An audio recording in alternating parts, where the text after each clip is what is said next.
Hybrid Racing, and today we are painting a Dodge Stealth. Get a shot of the Stealth. And we're painting Dodge Stealth with Rust-Oleum paint. Now, I know some people are probably going to criticize and everything else because you're painting basically a bumper with a rattle can, and usually a big surface like this is a no-no. But the thing is, this is more like a project car. We did a vinyl wrap with just eBay wrap, carbon fiber, which turned out pretty decent. Now it's not vivid, it's not 3M, so there were some issues of it sticking in a couple spots. But overall, it's much better improvement from where the cheap green that it was before, the faded green. Previous owner did a whole hack job on it. So this is like 10 times better regardless, and we're doing it on a budget just kind of like for fun. Later on down the line, it will get a proper wrap, proper paint. But for now, this is sufficient. So as you can see, we prepped the car with 600 wet sand, and we got it all scuffed up and ready. We corrected some of the issues. Now, as you can see here, this is where it was repainted by the previous owner, and it was just shit. So it's perfectly smooth now, and just ready for paint. Now the thing is, we did the front bumper. We've already taken care of the front bumper. We did the front bumper with the Rust-Oleum paint. Rust-Oleum paint. So as you see 2 times, all that means, okay, sorry, that was the French side. This is the, the proper side for our American friends. All this means is 2X. It doesn't mean it's the 2K stuff. Now those of you who are new to the automotive world and you're trying to paint and stuff, 2K stuff means it's a two-step cam where you have actual hardener in there. All this 2X is here means it's a little thicker, so one can should be equal to more than one can of the regular stuff. I'm not a fan of Duplicolor, so we decided to go with Rust-Oleum, and it's actually fairly decent for the price you pay. Pick it up at Walmart, pick it up at just about any place that has paint available. So once we do the primer, we can do it today. Might do the gloss black, and then we're going to do a clear coat. But we're not doing the 2K clear coat because we did it with the front, and although it has a hardener in it and it works properly, you do need proper ventilation. But for us, it was a bitch to work with. We had to wet sand it and to get it really smooth, and just it was more work it was just a lot of work, and I wasn't really that impressed with how it comes out. So we're going to use regular Rust-Oleum clear, which I've used before, which is fine. The problem is with a single stage clear coat, if you're not using a 2K, the shit's weak.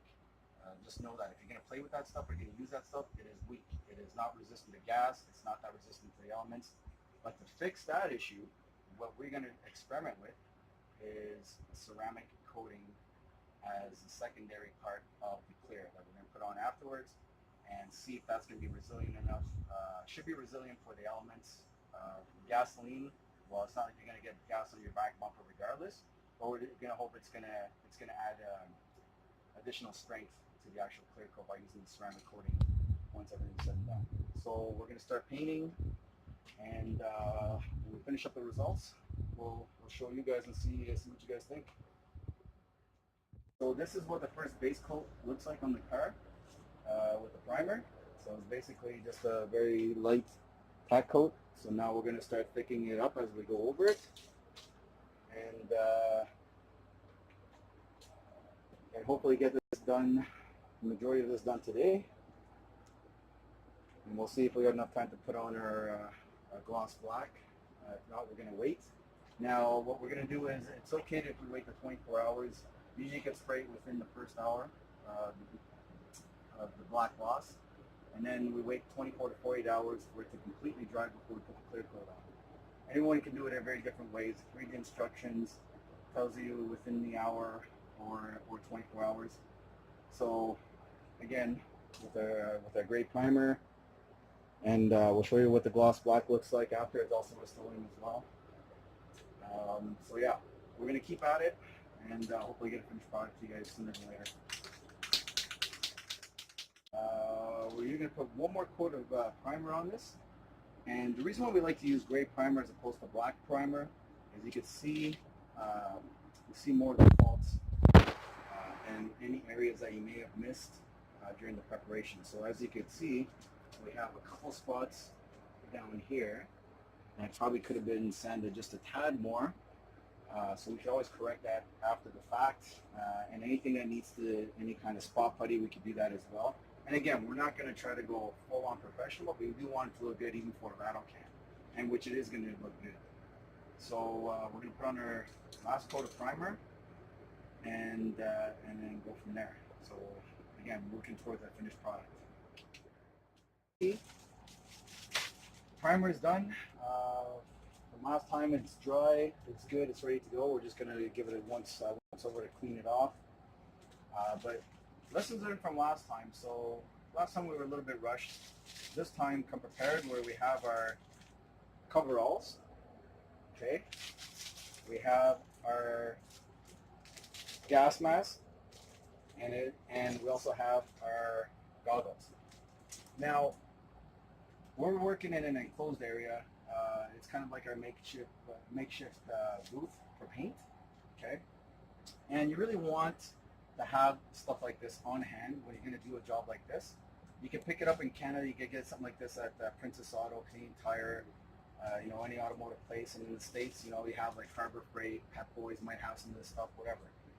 And it's worth the money you're going to pay. These were actually on sale, so I got it for about 25 bucks, 10 bucks for the goggles, proper goggles, and like $3 for the disposable suit. And some of the stuff you're going to work with, especially guys who are going to be working with the 2K stuff, that stuff is really super toxic, much worse than just your regular rattle can stuff. So you want to have this stuff on hand, or else it gets in your lungs. It's shit. So we're going to get suited up. We're going to get ready, and then we're going to paint and show you what the final product is going to look like prior to clear coat. So stick around.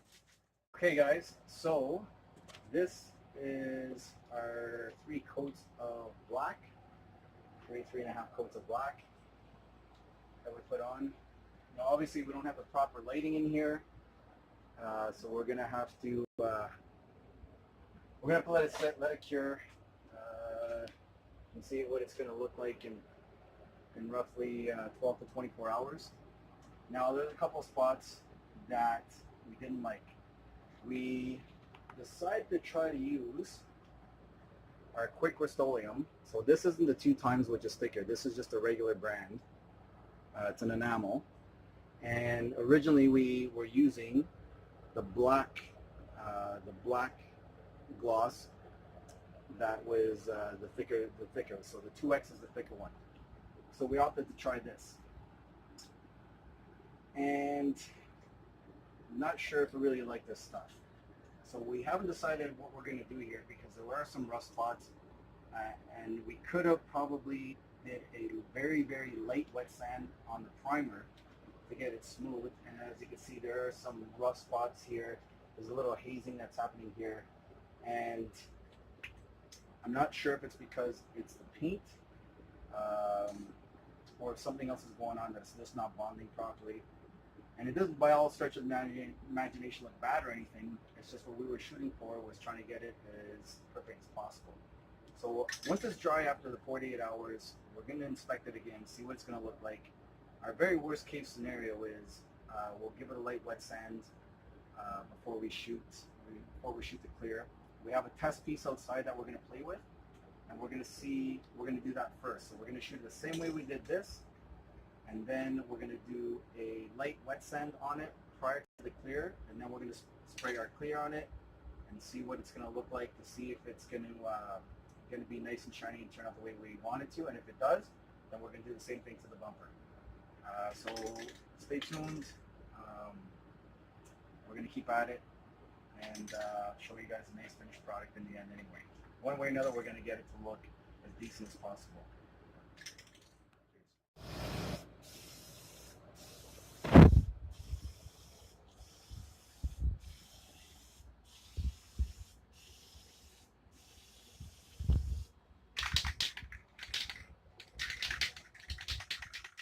Last time we were showing you how to paint the rear bumper with the rattle can. And today we're going to be doing the sides to finish it up. But let's go take a look at the back and I'll walk you through what we did.